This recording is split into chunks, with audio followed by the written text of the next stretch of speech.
क्या संजय राउत की गिरफ्तारी में बीजेपी का हाथ है शामिल? संजय राउत की गिरफ्तारी होने पर क्यों इतने खुश नजर आए एकनाथ शिंदे? संजय राउत को हिरासत में बेचकर क्या बीजेपी उद्धव को कर रही है कमजोर? उद्धव ठाकरे के सामने अब अकेले शिवसेना की कमान बचाने का लक्ष्य। महाराष्ट्र में संजय राउत की गिरफ्तारी पर सियासत तेज हो गई है। एनसीपी, कांग्रेस और शिवसेना बीजेपी पर केंद्रीय एजेंसियों के दुरुपयोग का आरोप लगा रही है। वहीं महाराष्ट्र के मुख्यमंत्री एकनाथ शिंदे ने संजय राउत की गिरफ्तारी पर उन पर तंज कसा है। कहा है कि अच्छा है रोज सुबह 8 बजे बजने वाला भोपू बंद हो गया, एक भोपू तो अंदर गया।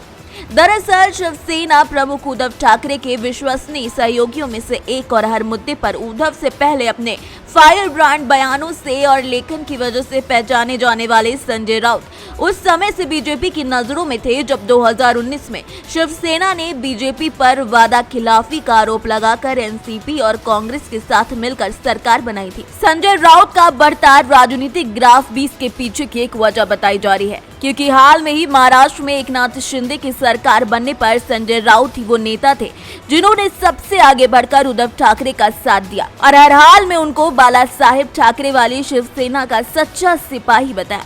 संजय राउत ने उस समय भी अपने ऊपर ईडी कार्यवाही किए जाने की आशंका जताई थी और आज ऐसा ही कुछ हो गया है। एकनाथ शिंदे की बगावत के बाद शिवसेना में उद्धव ठाकरे के कमजोर होते ही संजय राउत पर कार्यवाही तय मानी जा रही है। आपको बता दें कि ईडी ने पात्रा चौल भूमि घोटाले से जुड़े मनी लॉन्ड्रिंग मामले में संजय राउत के आवास पर रविवार को छापा मारा था, जिसके बाद उन्हें दक्षिण मुंबई में ईडी कार्यालय ले जाया गया, जहां देर रात तक चली पूछताछ के बाद उन्हें गिरफ्तार कर लिया गया। वहीं अपने आवास पर ईडी की तलाशी शुरू होने के बाद संजय राउत ने एक ट्वीट किया और कहा कि मैं दिवंगत बाला साहेब ठाकरे की शपथ लेता हूं कि इस घोटाले में मेरा कोई लेना देना नहीं है। संजय राउत की गिरफ्तारी के बाद अब इस पर बवाल महाराष्ट्र से लेकर संसद तक देखा जा रहा है। एक तरफ जहां संजय राउत की गिरफ्तारी एकनाथ शिंदे उन पर तंज कस रहे हैं, तो वहीं कांग्रेस सदन में बीजेपी पर ईडी के दुरुपयोग का आरोप लगा रही है।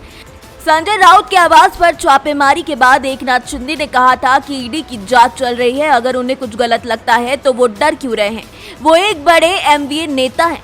एकनाथ शिंदे ने कहा कि ईडी ने पहले भी जांच की थी, अगर ईडी केंद्र सरकार के डर से काम करता है तो सुप्रीम कोर्ट को इस पर कार्यवाही करनी चाहिए, ईडी अपना काम कर रहा है।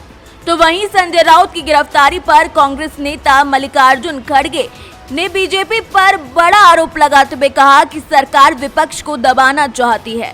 अगर कोई प्रॉपर्टी का मामला है तो उसके लिए कानून है, उसके तहत एक्शन लीजिए, ना कि उनके घर पर जाकर 6 घंटे पूछताछ करना। ये सब उत्पीड़न है और विपक्ष को खत्म करने की बातें चल रही हैं।